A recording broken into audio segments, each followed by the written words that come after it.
Hi, everybody. I'm Shah. I have Kishan with me. Welcome. Yeah, yeah. Hi everyone.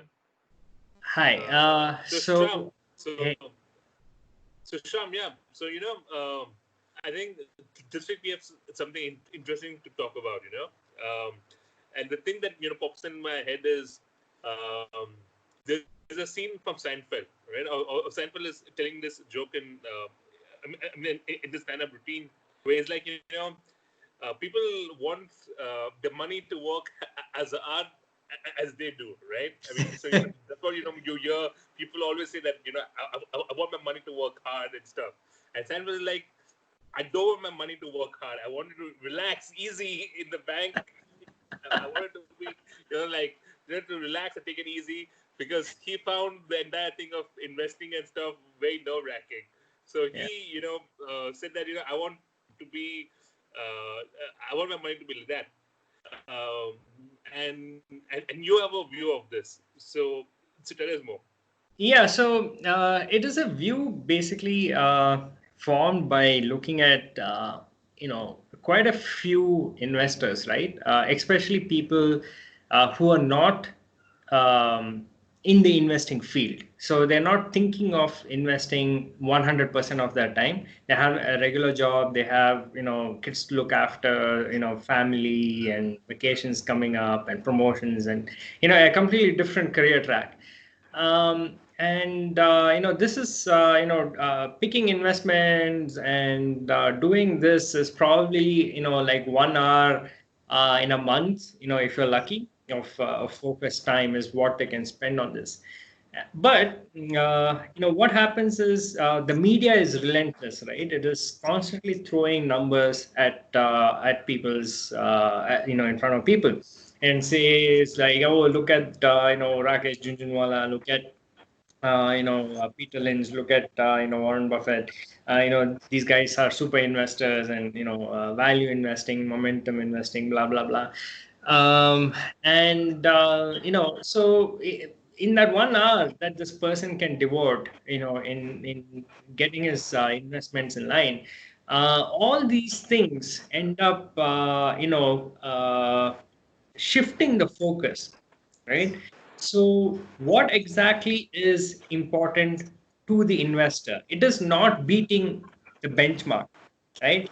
So nobody wants this on his gravestone. Oh, I outperformed the S&P 500 by 1%, or I made 15% CAGR. This is not something that you want etched on your gravestone. This is not what most people want to be known for. People want to be known for their contribution to society, love in the family. They're all different pursuits. Um, but the thing is, the media will have you believe that, if you're not constantly trying to beat the market, if you're not constantly trying to, make 20% CAGR or whatever that is, you've somehow failed, in investing. But the problem is by trying to chase this, especially with the tools that an average person has, with the limited amount of time that an average person has, they end up damaging their own prospects, right? Because say people save things in order to spend tomorrow. It's a form of delayed gratification, delaying consumption today so that you can afford something for tomorrow. And if you lose sight of why you're doing something, right, you end up doing a bunch of random things. And this is what I want to point out, that look, markets are going to be markets. They fluctuate widely. I even posted this chart of how U.S. markets and Indian markets, world markets have behaved. Um, so returns are something that may or may not happen, right? So you saw the chart, right, from MSCI. Yeah. Outside of the US, even developed markets have basically flatlined for a vast majority of the previous decade. So returns may or may not come, and you as an average Joe, you're kind of like running around chasing your own tail. So you're better off, focusing on why you're saving and increasing your savings rate, and and deploying it in something that reduces risk as you near your goal, right? So the focus should be more on things that you can manage. You can manage your savings rate. You can manage the the time duration, till your goal, right? Those are the two things that you can manage. The third thing, at the portfolio level, is you can manage the risk that you're taking. And if you ask me, take the risk, when you can afford to, right? So, say you're saving for 10 years, right? And you want to fund something at the end of 10 years. Your equity allocation, which is the riskiest part of your portfolio, you enter guns blazing, at say 95%, or, a big chunk of your portfolio should be in equities when you start. But as you get closer to your end goal, you keep reducing that proportion of equity and add more bonds. So this way, at the end, if there is some sort of big shock in the markets, like maybe another pandemic, God forbid, or like a credit crisis like we saw in 2008, or all these central bank driven taper tantrums or whatever we saw in 2016, or bubble bursting that we saw in 2000, you're not left high and dry, right? So at the end of 10 years, you want that money to do something for you, like fund your kids' education, or fund a vacation, or fund a car purchase or something, right? Now, if you're caught in the middle of these market events, then there are some expenses that you just cannot postpone, right? Your kid needs to go to college, that needs to happen that year, right? Or maybe the next year. You can't postpone that indefinitely and say, son, you know what? I'm going to save for another 5 years, so postpone. So stop, you'll go to college, 5 years from now, not this year. You can't say that. So it is very important to focus on your goals first and play it safe, rather than try to be the next super investor, or and just kind of Right. shoot for the stars. Right. But then, Sham, don't you think that each investor is different, right? So some investors, have a goal of orientation to pay for the retirement, or pay for the savings and stuff. But some people probably have met those goals like already, right? And those people,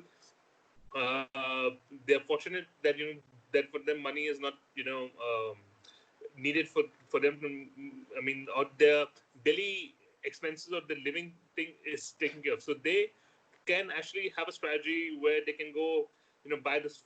The a supercar, right? The equivalent of a supercar in terms of an investment strategy, which builds and compounds wealth at a magnificent rate, which helps them, have, like build a fortune, and that's something that people, I think, should do based on what their objectives are. Right, absolutely. So, my advice was not meant for, like there are definitely investors who have already taken care of their goals, right? So they already have, buckets that are meant to fund different things. So those guys, are probably okay, so they can go after, alternative risk premia, or whatever, alpha seeking behavior, you want to call. But the thing is, most investors are not in that bucket, right? So, I'm talking about, somebody who has only done recurring deposits in a bank, and savings deposits are now returning what, 5%, 4 or 5%. So that may not be enough. No matter how much you save, 4%, return may not be enough to fund whatever expenses that are coming down the pike. So they may be thinking of saying, okay, let's do some equity investing, to see if there are any extra returns that they can have there. But if their first pit stop, if their first stop is articles that talk about alpha and excess returns and that kind of stuff, then I feel they get waylaid, right? Those things are probably not important at all, at their level of savings rate and at their level of Right. sophistication. So that's all I was pointing out. That a vast majority of investors who are starting out should just look at target date funds and see if they can, implement this sort of, a Yeah. gradual risk reduction policy rather than, go like guns blazing. Right. Um, uh, Coming back to Seinfeld, do you think Seinfeld should have his money work hard? See, he definitely should have had his money work, harder for him, because look, you do reach a certain income level where most of what you need is taken care of for the foreseeable future, right? You already have a house, you already have your transportation, you already have your royalties coming in. There's no sense in keeping all that money sitting in your savings bank account. Yeah. And there's also this thing called inflation, which is going to eat away most of those things. Right. And you would think that like someone like Seinfeld should have perhaps not a 60-40 strategy, but like a 100% strategy with a long-term investment horizon. I mean, the objective is not to lose the fortune, but to have the investment strategy which can earn the highest return, highest risk-adjusted return. Where his lifestyle is not compromised, but he still can build tremendous amount of wealth if that's his objective. All right. So, see, the thing is, there's also this thing called enjoying your life, right? What is the what is the point of keep compounding your wealth? Saving. If I don't know. So there's a story, right? What's his name? Uh, Amber Heard's husband. What's Yeah. his name? Um, Um, Wait, let me look it up. he's a Pirates guy. Yeah. Husband, Johnny Depp. Yeah, Johnny Depp. Yes. So Johnny Depp declared bankruptcy recently. Yes. So his annual expenses, and this is after having about $600 million in wealth Yeah. 10 years ago. So he blew through $600 million, right? Yes. And and during his bankruptcy filing, he was blaming everybody else except himself. So he had two financial advisors. He blamed them. He blamed the banks. He blamed everybody except himself. But how do you spend $600 million, right? So the thing is, he had a yacht. He was spending some $30 million on the yacht, every year or something. So like this, he has like a couple of mansions about, summer palace somewhere in Turkey, some nonsense. So all in all, he blew through $600 million. So the thing is, you need to be practical about what you do. Some decent ways of spending money, but ultimately, why do you make money in the first place, right? So it makes no sense to save everything. In fact, most religions, I wouldn't say religions, but there are all these old stories, right? I don't know if you've heard this. How do you curse a person, right? Give him 6.5 pots of gold, right? So he Yeah. spent the rest of his life trying to fill the seventh pot, right? So it's a sort of a curse. Um, having this mental stability and maturity is important to actually hang on to your wealth. Right. So making wealth is one.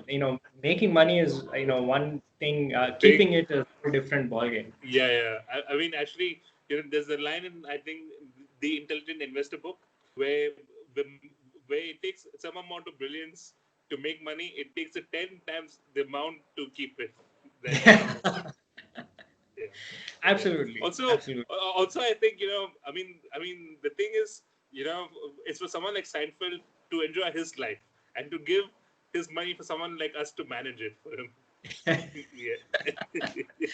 Yeah. So I think that's exactly why this whole asset management industry exists in the first place, because Right. you can make tremendous wealth, being an oil man or a toothpaste man, but that expertise doesn't quite translate into managing money and preserving money, right? So. In fact, most of U.S. endowments and all that, they're just happy beating inflation. They don't really Right. need huge returns. Their mandate is just that, beat inflation. So as long as you beat it, we are fine. So to each his own, I guess. But I think the key thing is knowing where you are, right? So knowing what you can and cannot do, knowing the playing field, knowing what it is supremely important. And did you read about Ray Dalio's blow up? So he's had like 4 consecutive negative months, right? So all his nonsense about risk parity and making Yeah. a portfolio that is like bulletproof, that never ever ever goes down. It's all at the end of the day, right? You need to understand how the world works. The minute people got wind of risk parity, a million clones sprung up, right? And as people got better at making risk parity portfolios, people got better at understanding the drivers of low volatility portfolios. That edge sort of went away, and it just ended up becoming a beta portfolio. And even robo advisors started giving risk parity portfolios to their clients. So no edge lasts forever, right? So today's alpha is tomorrow's beta. It's like the well-known slogan in active management. So Right. it's you need to kind of understand the playing field as well. So so this is where knowing yourself as an investor, knowing where you lie, how much time you can spend monitoring stuff, and it needs to be perfect. The wavelength is matched with your investment. Right. So I Yeah, think, I yeah, get it. I mean, I get what you're saying. I always, there are different kind of people in the world, and and for most people, doing the simple strategy makes sense. Just like it makes sense for the most people to buy a normal car. Like a car that does its job. right. Yeah, and I think most people get that when it comes to practical things. It's only because people want. I mean, if you ask, like we have said this before, like if you ask most people in the world, do they want more money? They'll say yeah. So because we have endless desires and endless amount of things that we need, but for most people having a happy life means just being financially secure, and I think that's most important than anything else. Right. I get what you're saying. Yeah, and it kind of dovetails into the whole job to be done theme, right? So in most cases, what I've seen is a new invention is actually a step back. So, for example, a pencil does its job brilliantly, right? But you go and do a mechanical pencil, which is a horrendously difficult thing to use. The nib keeps breaking. You need to go keep filling that nonsense. Something or the other. It never works, right? So, but it's Yeah. it's a new invention. And once again, it's a failure. And there are numerous examples like this, right? As a toothbrush versus that stupid electric thing which requires a Yeah. battery and you charge it. Like, it's just ridiculous stuff. Toothbrush works just fine. You don't need Yeah, I all that. know. You There know, are like multiple examples of this stick shift versus automatic, right? Automatic, it is, it is so easy for your mind to drift away and you end yeah. up, getting distracted, not focusing. It's once again a step back, stick shift all the way. So there are like multiple examples where, new inventions are actually a step back. And as an investor, you should also understand it, right? So not everything that is new and shiny is actually good. Focus on the job to be done, which is funding something, some future expense, not on the new and flashy stuff that is being constantly put in front. Yeah, I think you. I mean, you've just said it well. All right. So with that, we're going to end this week's free float. So please subscribe to our newsletter and do let us know if you have any personal finance or investing questions, answered on this show. Thank you. Bye.